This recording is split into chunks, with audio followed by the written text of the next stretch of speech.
Okay, gather around if you're here for the cemetery tour. So I'm John Clark, president of the Chester Historical Society, and with me today is Ken Barrett. For 40 years, he was our cemetery sexton, so he knows a lot about the cemetery, the tomb, the hearse house, and these monuments, much more than I do, but I'm going to start this tour today with this cannon.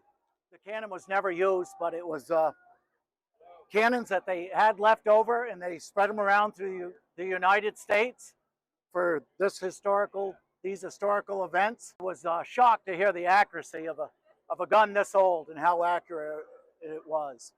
Yeah, this cannon was probably brought here between 1900 and 1907. It was developed by Robert Barrett, who was chief engineer at West Point. It was a rifled cannon. It was developed toward the end of the Civil War. You can see it has a band around it. This was to reinforce the bore so that it the had a problem muzzle pressure. The cannon would blow apart, so they took a metal ring, heated it to cherry red, slipped it over the barrel, so it was like a shrink wrap, and that way it kept the barrel from exploding on them when they used it. Now we're going to enter the cemetery. We've got some stones to show you.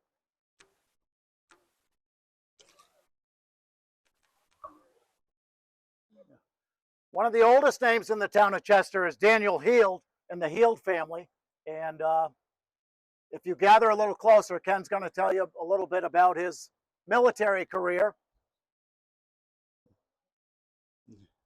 Daniel Heald was a Minuteman that conquered in 1775. After the Revolutionary War, he came here to Chester, and over in the depot on First Avenue, he built a salt box type house over there, which is one of the oldest homes in Chester. This would be one of our most visited sites, is these two stones here, because most people that come to Chester, they're fascinated by Stone Village and the builders of those homes. So. This monument is made out of zinc. It was made by the Monumental Bronze Company of New Haven, Connecticut.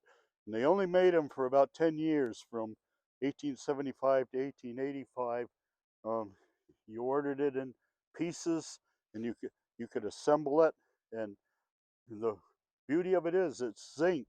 And if you know the properties of zinc, moss and lichens don't stick to it. So this stone is, this monument is almost like it was put in back in the 1870s.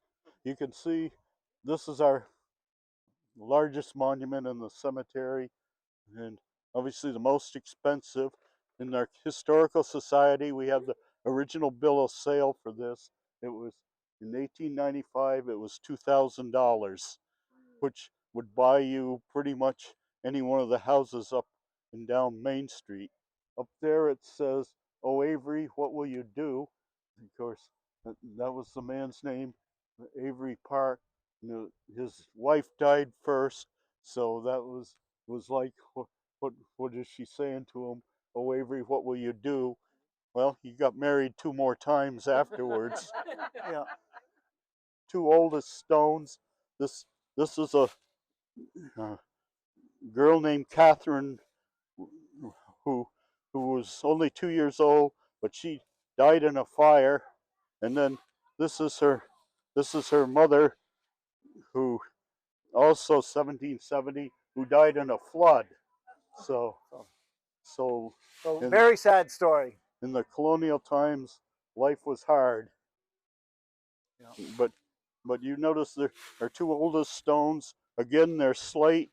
You can see the detail on them. There's a stone for Oramel Hutchinson. Oramel Hutchinson was a Chester lawyer who was also an abolitionist. Every stone in here, if if you go into the background, every stone has a story. The people all have a story, and Yeah. that's what we're about. Yeah. Thank you, Ken, for doing that. And you're encouraged also to visit the Academy building where all our historical artifacts are stored. So thank you for coming out today.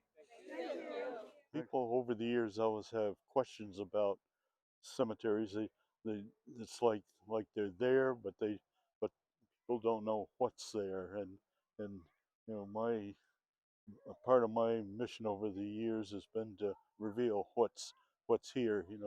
The history and the life of the town and everything. For a lot of these people, their gravestone is the only record that they ever lived. Vital statistics weren't required to be kept until 1857. So, so pre 1857, a, a death or birth was registered with the town office only if the family chose to do it. After 1857, it was mandatory. So you have a lot of people in here. Their stone is the only record that they were ever here. My family has a rich history here. I didn't want to see the societies, the memberships go down, the protection of our artifacts, um, just being involved in preserving our history in this town. I've been fortunate. The town of Chester is very involved. Um, right now, we have our town manager, Julie. Uh, there's funds available for the restoration of this building that's behind me. I like more involvement. Our memberships are up probably 20% in the last year. Just more involvement, protection of cemeteries, and to just have a big heart and support your town.